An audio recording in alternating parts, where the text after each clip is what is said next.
moi, par la grâce de Dieu, ce que j'ai ressenti, ce que j'ai reçu de Dieu, c'est de nous parler plutôt des impacts, de quelques points qui vont se définir comme étant des impacts, des dégâts, des profits que nous accorde ou nous apporte la Pâque dans la vie. Pourquoi non seulement la célébrer, mais qu'est-ce que nous gagnons en fait dans cette affaire de Pâques? Le temps étant imparti, je serai en train d'aller très très vite parce que je sens qu'il y a des choses indispensables qu'il va falloir dire. Frères et sœurs, Israël se trouve en captivité en Égypte, ça fait 400 ans environ. Et peut-être même, il faut ajouter 430 ans, parce qu'en fin de compte, ils n'ont pas fait 400 ans comme prévu. Ils ont eu un retard dans leur destinée, et ça fait 430 ans.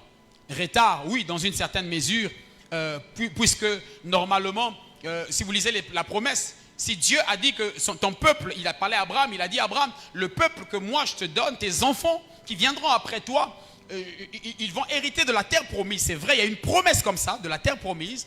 Mais le problème, c'est qu'avant qu'ils héritent de la terre promise, ils doivent d'abord passer par une captivité, par une prison.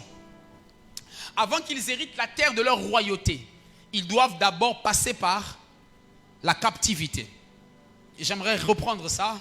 Avant que le peuple que je te donne puisse hériter la terre de la royauté, ils doivent passer par la captivité. J'aimerais encore reprendre ça. Avant que le peuple hérite de la terre de la royauté, ils doivent d'abord passer par la captivité. Frères et sœurs, Israël n'a rien fait pour être captif. Mais ça fait partie des méthodes ou des processus de Dieu. Quand Dieu veut t'emmener dans la royauté, il doit t'emmener d'abord dans la captivité. Parce que dans la captivité, tu apprendras les leçons de la dépendance pour que tu sois exactement ce qu'il faut, que tu jouisses véritablement de la liberté quand tu seras dans la royauté. Tout ceci, je vais l'expliquer. Alors, il se trouve donc finalement que le peuple va faire 430 ans, je refuse d'expliquer ça, et sur ces 430 ans, mes frères et sœurs, enfin, la Bible va dire que le peuple s'est mis à crier à l'Éternel, Exode 6, le peuple s'est mis à crier à l'Éternel et Dieu dit du haut des cieux, il dit, j'ai finalement entendu les cris d'Israël, mon peuple qui se trouve en esclavage. Comme quoi, chaque fois que l'on crie à l'Éternel, il finit toujours par répondre. J'ai envie de dire à quelqu'un, mon frère et ma soeur, si tu as crié un jour à l'Éternel, crois-moi, tes cris sont restés suspendus. Il y a une chose que j'aime dire, aucune prière n'expire. Même les prières que tu as faites en 2010, ça crie encore en 2010. Le problème avec Dieu, c'est qu'il entend les prières de chaque jour. Dieu se trouve aujourd'hui, hier et avant-hier. Ainsi, quand Dieu vérifie ton 2010, à chaque jour, il vérifie quelle est la date de 2010. Il entend encore les prières. Et à un moment donné, il se dit, oh, est-ce que j'avais répondu à ça? S'il n'a pas répondu à ça, tu peux être surpris de voir qu'en 2025, Dieu te répond une prière que tu ne te souviens même plus que tu avais eu à faire. Il est fidèle. C'est la raison pour laquelle, mes frères, même quand tu pries, tu as l'impression que ça ne marche pas. Laisse ça en suspens. Un jour, ça va te payer. Et c'est comme ça que l'Éternel entend finalement les cris d'Israël. Quand il va entendre les cris, la Bible dit, il est descendu lui-même. Frère, il y a ces affaires où Dieu envoie un ange. Mais il arrive qu'il n'envoie pas un ange. Il arrive qu'il envoie un homme. Faites la différence. Quand vous voyez Dieu envoyer un ange, c'est qu'il agit en intermédiaire. Si vous voyez Dieu envoyer un homme, c'est qu'il est lui-même dans l'affaire. Pourquoi? Parce que sur la terre, l'image de Dieu, c'est l'homme. Ce n'est pas un ange. Ainsi, si Dieu vous dit qu'il est lui-même dans l'affaire, ne cherchez pas quelqu'un qui ressemble à une fumée. Cherchez un homme dans lequel Dieu s'est investi. Parce que le corps d'un ange n'est pas constitué et structuré pour contenir un Dieu à l'intérieur. Mais le corps de l'homme a été configuré pour avoir l'esprit de Dieu exactement comme lui-même est. Ainsi, le jour où Dieu veut faire quelque chose dans ta famille, il cherche un récipient que toi tu es pour agir dans ta famille par toi. Ça ne sera pas toi, mais ça sera lui exactement qui sera en train d'agir. Frères et sœurs, Dieu dit que je suis descendu moi-même dans l'affaire. Finalement, nous on a cherché Dieu, on n'a pas vu Dieu. Mais qui on a vu? Moïse. C'est comme ça qu'il a dit, je fais de toi Dieu. Mais fais de Gabriel, fais de Michel, Michael. Non, non, non, non, non, non, non. Quand je vois la structuration et le paramétrage d'un ange, il n'y a pas l'espace qui peut me contenir. Mais dans le corps de l'homme, il peut avoir la plénitude de Dieu. Ça, c'est le mystère de Dieu. Et finalement, dans cette affaire, Dieu descend. Et qu'est-ce qu'il vient faire? Il vient se mettre à employer la stratégie adéquate pour libérer le peuple qui était resté longtemps captif. Il envoie Moïse et Moïse arrive. Moïse commence finalement par des stratégies de délivrance. Ce qu'on entend par les 10 plaies. Il commence à frapper une plaie. Vous savez ce qui est bizarre avec ça? C'est que la première plaie, lorsqu'il a frappé la première plaie, la Bible révèle que finalement les magiciens de Pharaon ont démontré à Moïse que ce que tu es en train de faire, nous aussi on peut le faire. Alors, il arrivait à un niveau où chaque fois que Moïse était en train de faire, de mettre en place, d'engager des stratégies de délivrance, le peuple, j'allais dire quoi, les magiciens de Pharaon montraient à Moïse, oh ça c'est un niveau que nous on peut atteindre. Vous savez, quand Dieu rentre dans l'affaire, il commence d'abord par le niveau de vos adversaires. C'est-à-dire qu'il emmène le combat à un niveau pour leur faire croire que vous et nous, on est au même niveau. Ça ne veut pas dire que la première méthode, c'était tout ce que Dieu était capable de faire. Non, non, non. Il leur montrait ce qu'eux, ils étaient capables de faire. Je vous emmène d'abord dans votre terrain à vous. Et on va finir dans mon terrain à moi. Et c'est à ce moment-là que finalement, il commence l'affaire. Une première plaie. Oh, les magiciens de Pharaon ont répliqué. Une deuxième plaie. Ils ont répliqué. Vous savez, ce qui est étonnant avec ça, c'est que Dieu s'est dit, non, non, non. L'adversaire qu'eux, ils ont là, celui qui détient mon peuple captif, il est trop bas. Je dois l'aider dans la capacité d'être ennemi. C'est-à-dire, si je ne l'aide pas, il va céder trop tôt. Ça ne me rendra pas gloire. Alors qu'est-ce qu'il dit? Il va endurcir le cœur de Pharaon pour que Pharaon devienne un peu plus pesant par rapport à l'adversité. Frère, il y a un moment donné où tu as l'impression que ton adversaire devient trop fort. Non, non, non. C'est Dieu qui le rend un peu plus fort pour rendre le combat intéressant. Sinon, en un claquement de doigts, il aurait fini l'affaire. Ça ne serait pas intéressant. Je vais endurcir le cœur de Pharaon. Tiens-moi sauce nakati, peu bon à moi bien. Et simba moi. Et là, finalement, le cœur de l'adversaire s'est endurci. Pharaon s'est endurci. Il croyait que c'était lui-même. C'est Dieu qui l'a aidé. Dieu a aidé ton adversaire à être un adversaire. Sinon, ce serait trop bas. Et c'est en ce moment-là que finalement, une plaie est arrivée. Une deuxième plaie, une troisième plaie. Jusqu'à la 9e plaie. Frère, demande-moi quoi? Non, tu ne m'as pas bien demandé. Demande-moi quoi? Et finalement, il arrive que le Seigneur met en place la dernière plaie. Celle qu'on appelle la 10e plaie. Tu sais comment ça s'appelle? La Pâque. La Pâque, c'est finalement la stratégie divine parmi les stratégies mises en place pour finalement mettre en place l'évidence de la délivrance. La Pâque, c'est le coup de poing de Dieu qui est venu te mettre à terre. Pharaon. Il dit non, jusqu'ici tu as retenu, je t'ai aidé, jusqu'ici. Mais il y a un niveau, même moi-même si je t'ai aidé, ça ne va pas marcher. La Pâque. C'est ça la Pâque. Finalement, quel est le bienfait de la Pâque? Déjà, la Pâque t'apporte une délivrance incontestable. C'est la Pâque qui a pris Israël de l'Égypte, l'a fait sortir à la vue de la destruction des adversaires. Frères et sœurs, la Pâque est une stratégie de Dieu pour la délivrance. J'aimerais rappeler à quelqu'un, quand nous célébrons la Pâque, nous célébrons notre délivrance. C'est à cette occasion que quelqu'un peut se tenir pour dire, Seigneur, je n'attends pas qu'il y ait une autre croix à Golgotha. La même croix de Golgotha a son impact aujourd'hui. Je prie Dieu qu'il y ait simplement cet impact aujourd'hui même. Le problème avec nous, c'est que nous faisons tellement d'efforts pour devenir comme Dieu. Je croyais que la victoire était au bout de nos efforts, jusqu'à ce que je me rende compte que c'est juste au comble de notre mort. Tout ce qu'il nous fallait, ce n'était pas de nous battre, c'est de regarder à la croix. Appelons-le invoquons-le. La captivité du péché, la captivité de la mort, toutes ces choses, mes frères, on va s'efforcer de nous-mêmes, ça ne marchera pas.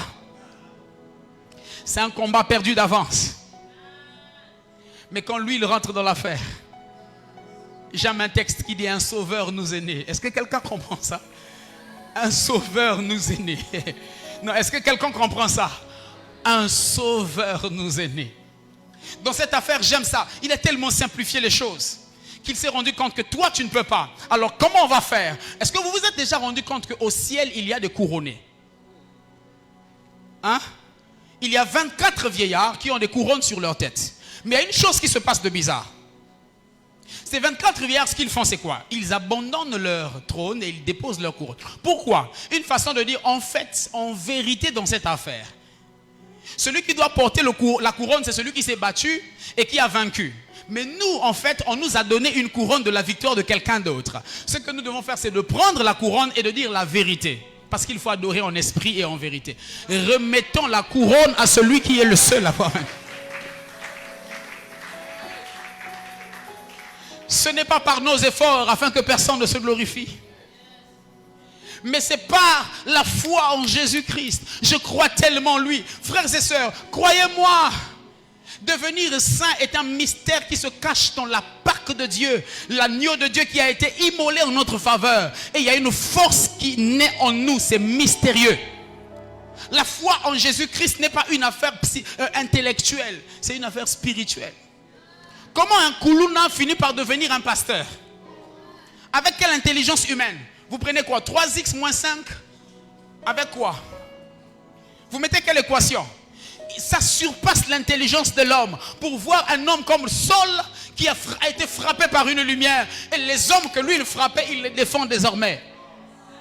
Ça c'est le mystère de la croix. Frère, j'ai envie de dire à quelqu'un qui était encore sous la masturbation, très bonne nouvelle. Il y a quelqu'un qui l'avait déjà vaincu.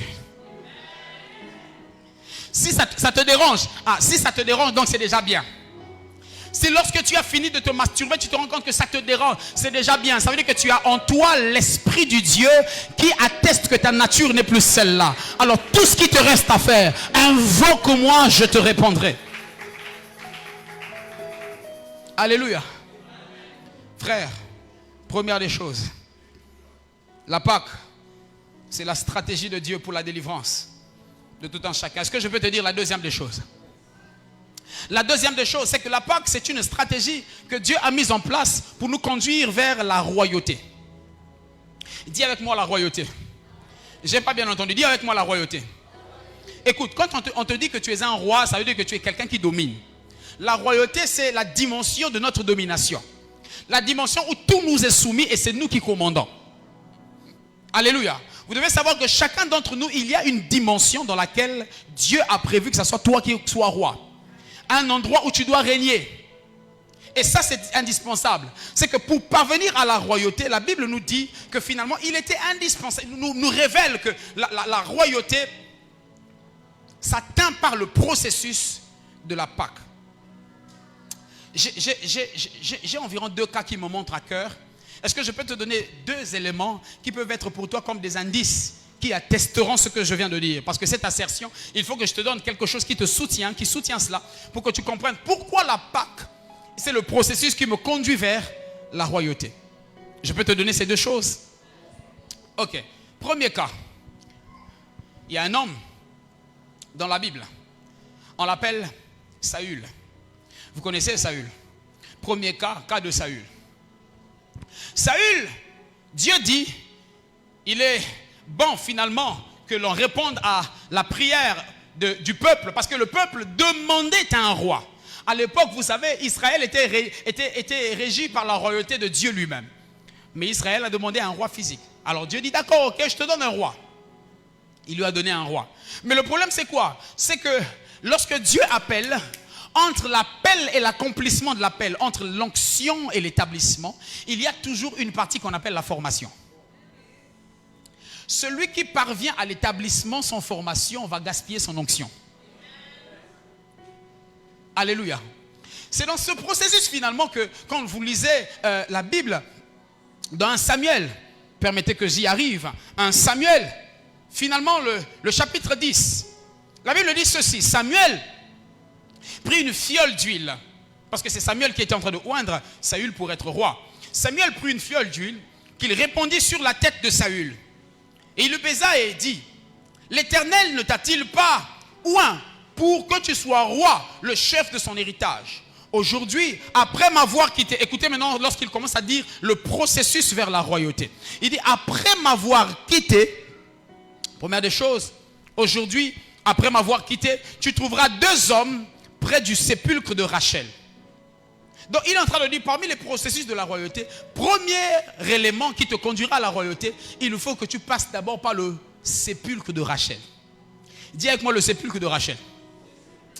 J'ai pas beaucoup de temps. J'ai envie de t'expliquer certains mystères. Est-ce que tu me permets de faire ça? Ok.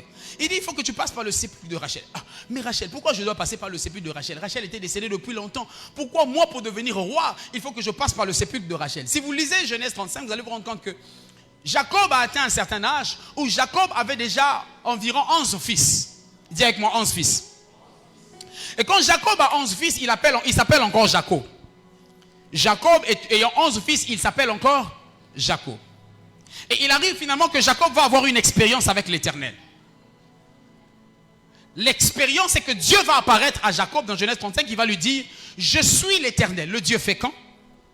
Et alors, il dit, Jacob, sache-le, qu'à partir de maintenant, je te donne une promesse, des rois vont sortir de toi. Quelqu'un entend? Des rois vont sortir de toi.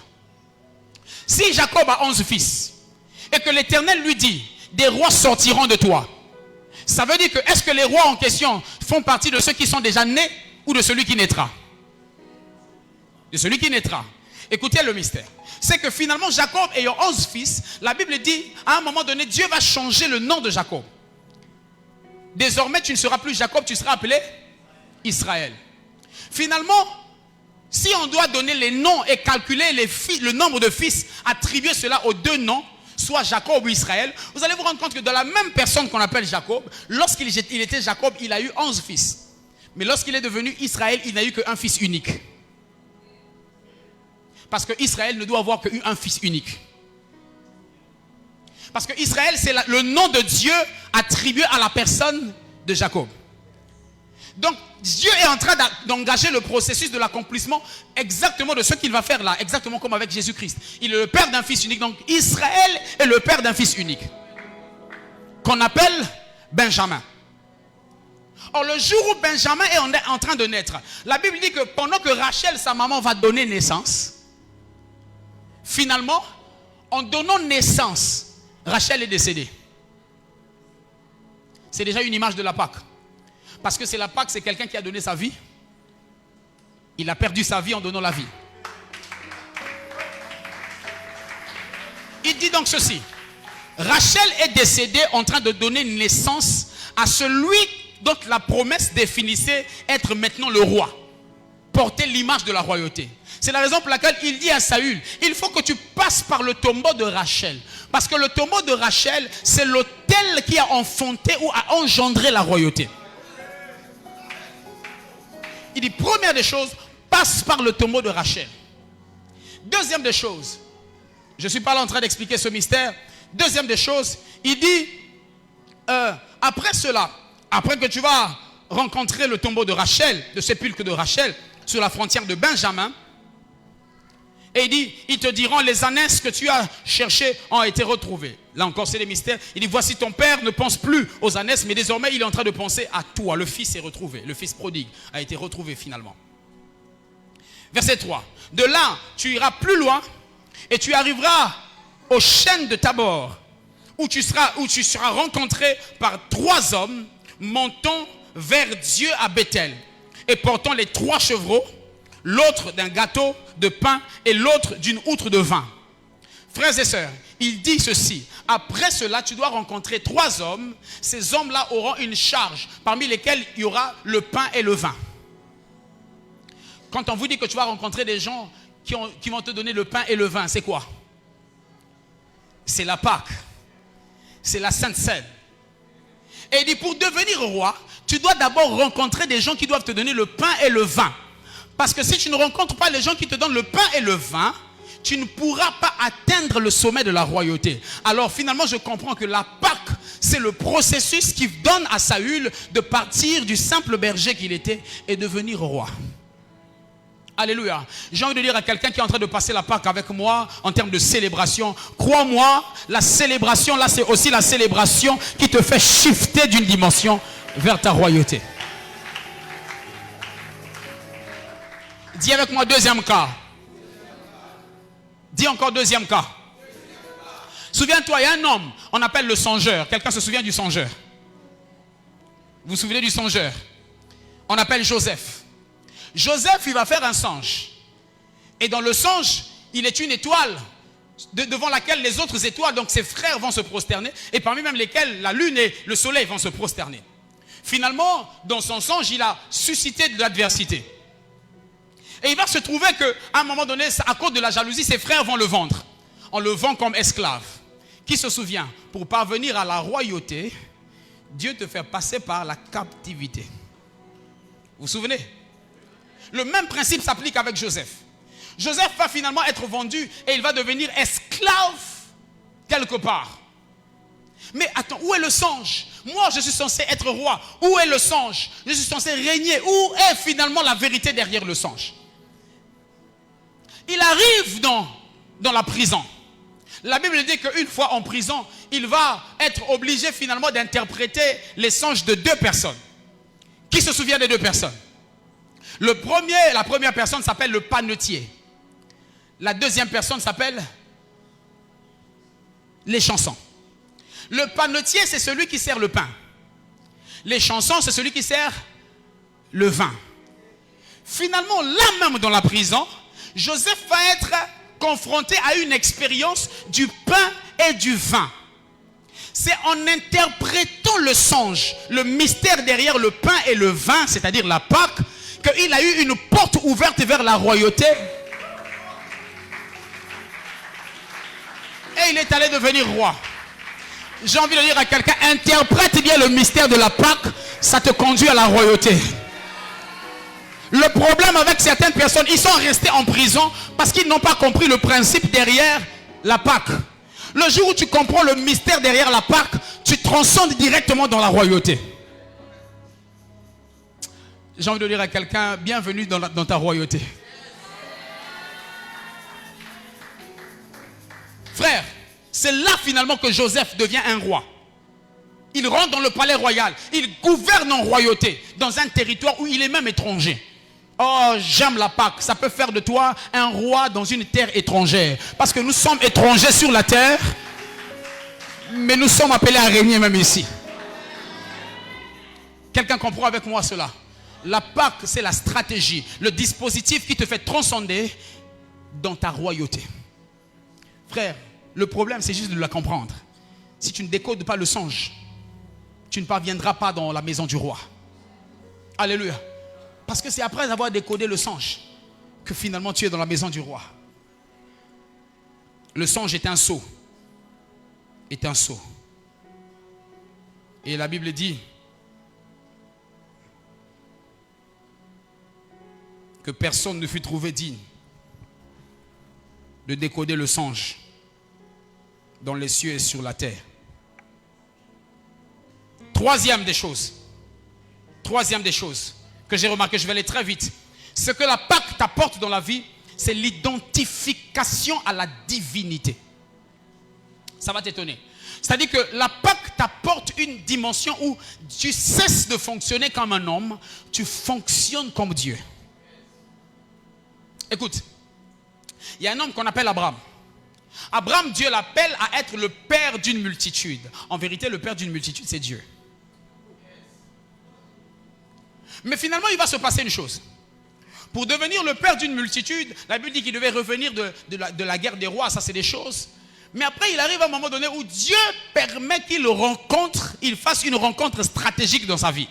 Parce que frères et sœurs, faites attention. Quand Dieu veut te faire shifter de dimension, il occasionne une rencontre.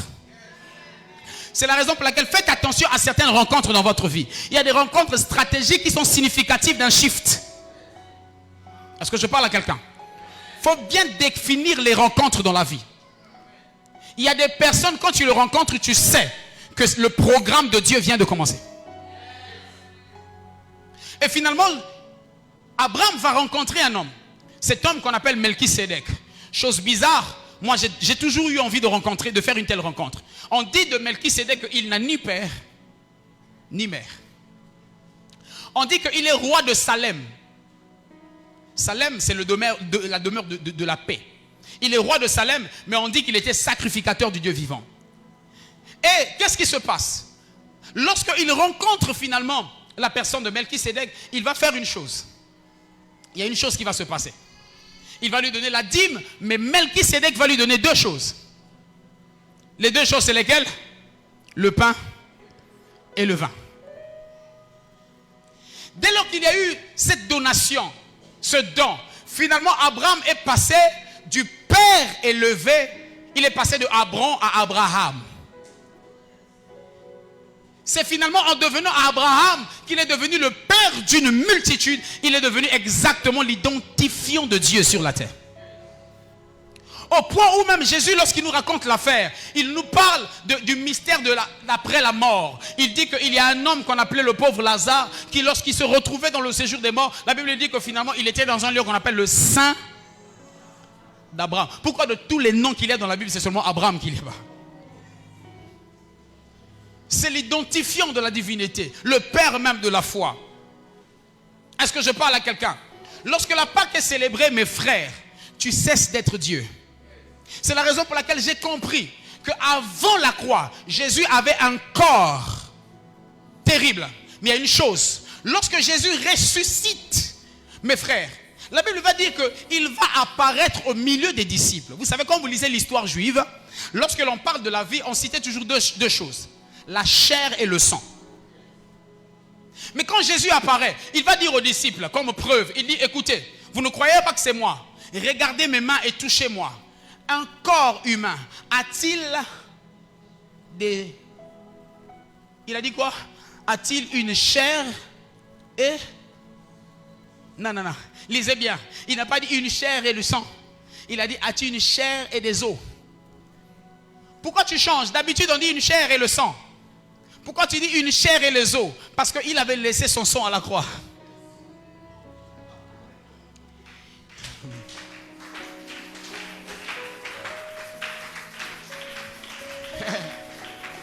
Il fonctionne dans une logique différente. Au point où il a maintenant un corps bizarroïde, permettez le terme. Au point où Jean, même l'intime, n'arrive pas à bien savoir est-ce que c'est lui. Même les pierres n'arrivent plus à savoir est-ce que c'est lui. Qu'est-ce qui faisait que les disciples ne reconnaissaient plus Jésus? Parce que son corps était amplifié de la dimension de la divinité.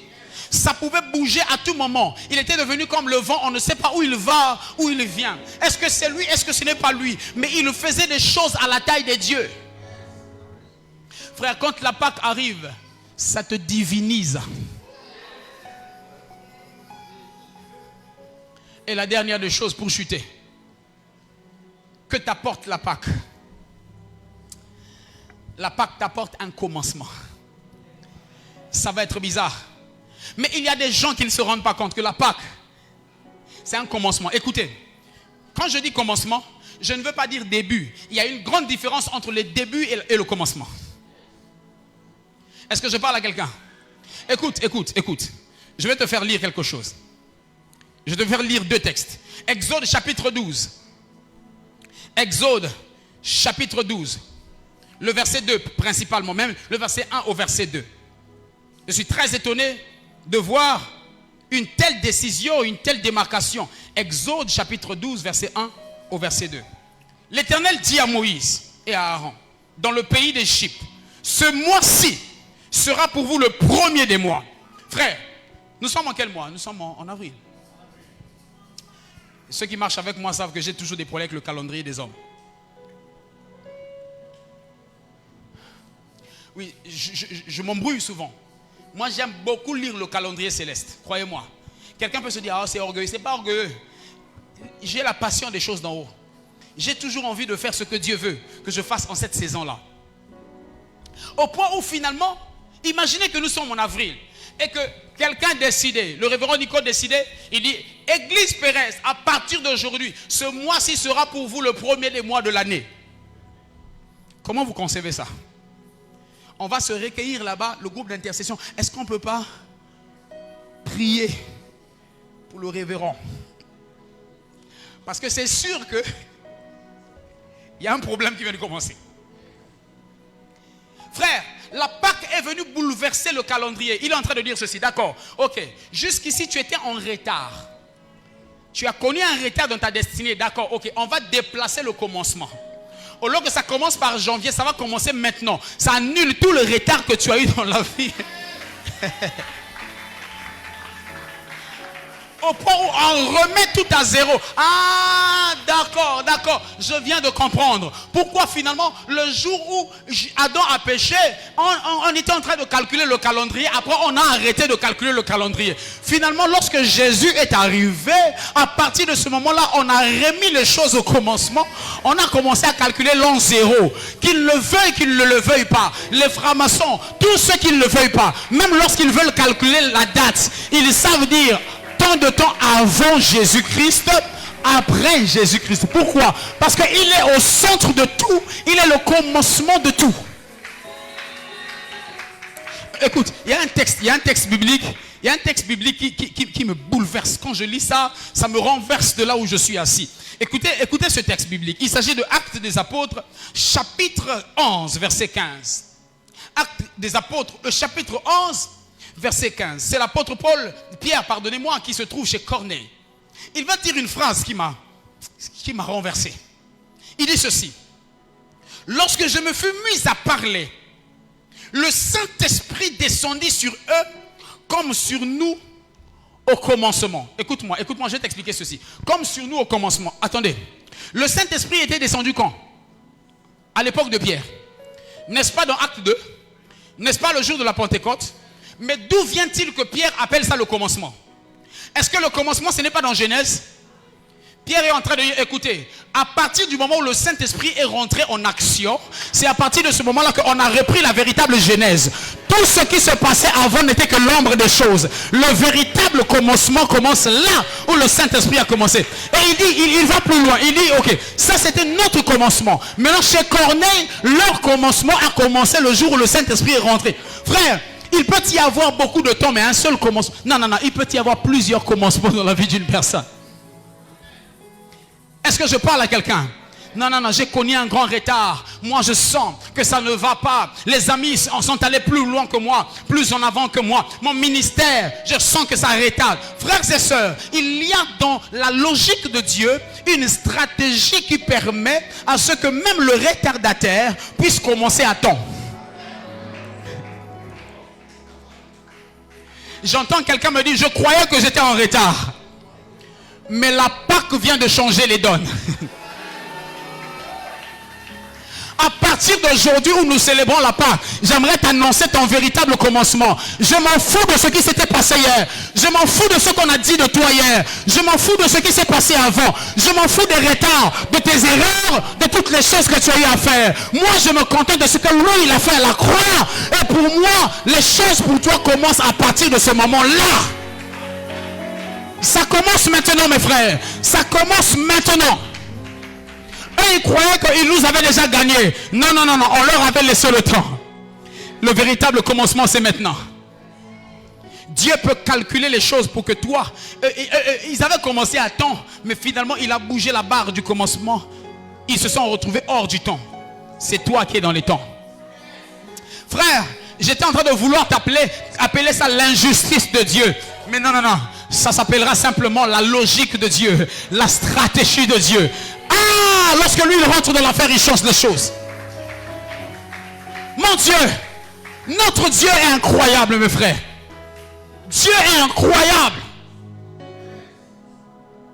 Vous savez, quand je lis même l'histoire de Anne, non, qu'est-ce que j'allais dire, de Sarah, révérend, moi j'ai l'impression que Dieu il suivait le football. C'est comme s'il savait que Sarah aurait 90 ans et qu'un match de football dure 90 minutes et que finalement, à la 90e minute, je vais rentrer dans l'affaire pour marquer un seul but qui va compter la victoire. Quand la Pâque vient, même les 90 ans sont annulés La ménopause est annulée.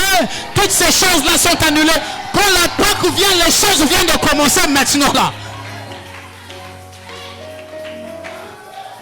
Laissez-leur. La Pâque, c'est la stratégie qui les a embrouillés. Ils ont cru qu'en prenant Jésus, en le tuant, c'est sûr qu'on est en train de vaincre. Ils ont cru qu'en le mettant dans la tombe, ils sont en train de vaincre. Ils ne savent pas qu'ils sont dans la logique de la Pâque. Parce que Jésus, quand il était vivant, il a dit quoi? Je suis le grain de blé. Or, il faut que le grain de blé tombé en terre meure. Vous, il n'y a pas de logique. Pierre ne va pas me tuer. Jean ne va pas me tuer. Il faut chercher quelqu'un qui va m'aider à le faire.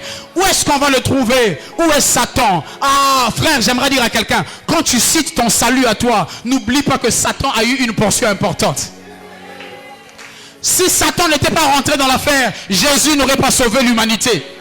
Lui, il croyait être en train de faire du mal, mais il ne savait pas que Nzamba leke maele. Sala no sala, sala. Sala na no sala. Tu le mets encore dans la tombe. Mais Jésus vient d'être placé dans la tombe comme un grain qu'on a enterré. Or, le grain qu'on a enterré, il suffisait qu'il y ait une petite pluie. Ça fait germer le grain. Et finalement, regardez ce que ça a causé. Lorsque le grain est semé, il se passe quoi? Il se passe que le grain ne donne pas le même nombre de fruits qu'il a été semé. Il se passe que le grain qui a été semé se multiplie lorsqu'il est planté et lorsqu'il germe. C'est la raison pour laquelle dans la chambre haute, il n'y avait plus qu'un seul Jésus. Il y avait beaucoup de Jésus. C'est même la raison pour laquelle jusqu'aujourd'hui, vous voyez, regardez tous les Jésus, tous les...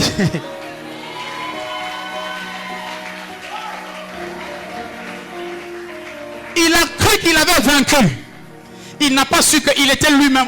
Oh, je loue Dieu pour la vie de Michel Bakenda qui avait dit Nabo Inazala complice Libé Bilanga Moro. Le gars, il ne savait pas qu'il était complice de sa propre destruction. Vous savez, à un moment donné, un jour j'étais en train de prier, j'ai failli dire Satan merci. Mais après, je lui ai dit, je lui ai donné ça pourquoi? Je me suis retourné au ciel, j'ai dit, oh, tu es un stratège. Tu es un stratège. Plus les adversaires se multiplient, mes frères, plus la victoire sera grande. Plus la chose est devenue difficile, plus ça sera grand. Laissez-les, laissez les adversaires. À un moment donné, Dieu ne permet pas que les adversaires s'en aillent. Il dresse une table en présence des adversaires. Il veut qu'ils soient là. Il va faire déborder ta tête et ta coupe va déborder. C'est là que j'ai finalement compris, lorsque je travaille dans le couloir de la restauration de l'adoration, j'ai compris qu'une adoration est complète lorsque tes adversaires louent le cantique que toi tu n'as. Mon Dieu. C'est comme ça que la Bible déclare que l'Éternel, lorsque Saül, j'allais dire David a tout perdu, il dit lorsque l'Éternel ramena les captifs d'Israël, nous étions comme ceux qui faisions un rêve. Et nos adversaires se sont mis à chanter. L'Éternel a fait pour eux des grandes choses. Mes frères, il y a les refrains de tes cantiques que Dieu va te donner. Les refrains ne seront pas chantés par toi. Ça sera chanté par les adversaires. Ils feront partie de ta chorale. On a besoin d'une grande chorale et ils sont importants. Il y a les refrains qui doivent être repris par nos adversaires. Laissez-les en grand nombre. Ils vont chanter en notre faveur. Laissez-les. Quand ça devient beaucoup plus difficile, c'est que ça devient beaucoup plus glorieux. Quand ça devient impossible, c'est que ça devient majestueux. J'aime Dieu. La foi ne vient pas rendre les choses faciles. Elle vient rendre l'impossible possible. Dieu n'est pas rentré pour que la chose qui était difficile devienne facile. Il est rentré dans l'affaire pour que ce qui était impossible, là où il n'y avait plus rien à faire, lorsque la Pâque est rentrée, il a dit bon, la chose vient de commencer. Là, c'était la limite des hommes. Je veux maintenant faire rentrer la divinité pour que l'on sache que lui, son secours ne venait pas de la terre, son secours venait du ciel. Est-ce que je parle à quelqu'un? Ah, j'aime David qui disait je lève mes yeux vers les montagnes. D'où me viendra le secours? Le secours me vient de l'Éternel qui a fait les cieux et la terre. Frère, il avait des combattants sur la terre, mais il savait qu'il y a des limites pour ces combattants-là. Mais celui qui est dans le ciel, il ne peut jamais échouer. Je ne sais pas pourquoi ça me monte dans mon cœur. Je sens juste que je dois le dire. Il y a une prophétie sur ma vie. Je ne peux pas échouer. Comment c'est? Je n'échouerai pas. Y a-t-il quelqu'un qui comprend la Pâque ici, là? chante la victoire de celui qui a vaincu pour toi. Prophétie sur ma vie. Il y a une prophétie. Est-ce que maman Kétia le Pam peut prendre ça?